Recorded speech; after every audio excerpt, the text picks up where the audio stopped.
हम हर पल हर सेकंड सांस लेते हैं ना। पर क्या कभी ये सोचा है कि एक सांस का सफर हमारे शरीर के अंदर कैसा होता है? चलिए आज इस पूरी प्रक्रिया के हर एक पहलू को जरा करीब से समझते हैं।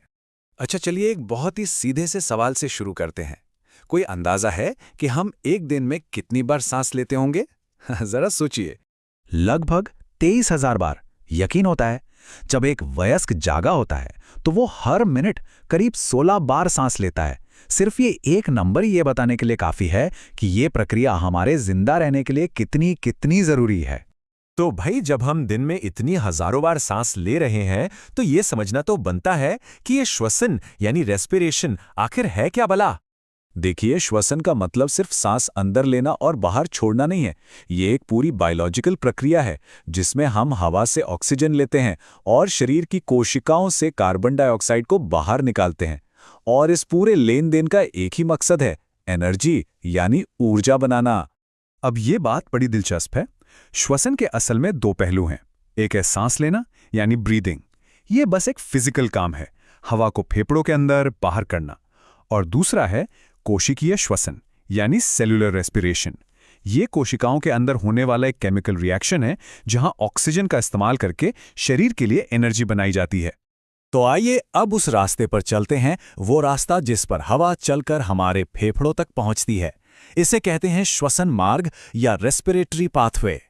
यह सफर शुरू होता है हमारी नाक यानी नासा छिद्रों से, फिर हवा ग्रसनी, स्वरयंत्र और श्वास नली से गुजरती है। इसके बाद श्वास नली दो हिस्सों में बंटकर श्वसनी बन जाती हैं, जो फेफड़ों में घुसती हैं और आखिर में जाकर वायु कोशिकाओं में खत्म होती हैं। पर यह रास्ता सिर्फ एक पाइपलाइन नहीं है, ये एक बहुत ही स्मार्ट सिस्टम है। नाक में जो बाल और म्यूकस होते हैं वो धूल को फिल्टर कर देते हैं। ग्रसनी वो जगह है जहां से खाना और हवा दोनों गुजरते हैं।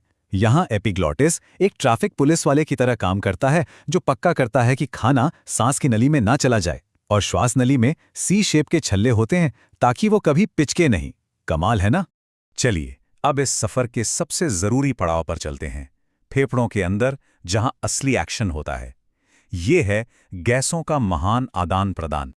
और ये सब कुछ होता है एल्वियोली यानी वायु कोशिकाओं में।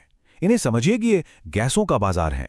अंगूर के गुच्छों जैसी दिखने वाली ये छोटी छोटी थैलियां ही वो जगह हैं जहां हवा और खून के बीच गैसों का लेन देन होता है। ये टेबल इस पूरे लेन देन को एकदम साफ साफ दिखाती है। देखिए, हम 78% नाइट्रोजन अंदर लेते हैं और उतनी ही बाहर छोड़ देते हैं, उसका कोई काम नहीं। लेकिन ऑक्सीजन हम 21% लेते हैं और सिर्फ 17% छोड़ते हैं। तो ये 4% ऑक्सीजन गई कहाँ? और बदले में जो कार्बन डाइऑक्साइड हवा में सिर्फ 0.03% थी, वो बाहर निकलते वक्त पूरी 4% हो जाती है। तो सवाल ये है कि उस 4% ऑक्सीजन को शरीर के कोने कोने तक कौन पहुंचाता है? ये काम करता है हीमोग्लोबिन। ये हमारे खून की लाल कोशिकाओं में एक प्रोटीन है जो एक डिलीवरी सर्विस की तरह काम करता है। फेफड़ों से ऑक्सीजन उठाता है और शरीर की हर एक कोशिका तक पहुंचाता है। ठीक है, तो हमने ये तो समझ लिया कि ऑक्सीजन कोशिकाओं तक पहुंचती कैसे है, पर असली सवाल तो ये है कि पहुंचती क्यों है? इसका जवाब है एनर्जी बनाने के लिए। और इसी प्रक्रिया को कहते हैं सेल्यूलर रेस्पिरेशन। अब ये प्रक्रिया काम कैसे करती है, आसान भाषा में समझिए। हमारे खाने से मिला ग्लूकोज कोशिका के अंदर जाता है और पायरुवेट में टूट जाता है। फिर कोशिका के पावर हाउस यानी माइटोकॉन्ड्रिया में ये पायरुवेट ऑक्सीजन के साथ मिलता है और बूम, एनर्जी बनती है जिसे एटीपी कहते हैं। और इस प्रोसेस में कार्बन डाइऑक्साइड और पानी बाय प्रोडक्ट के तौर पर निकलते हैं। श्वसन भी दो तरह का होता है।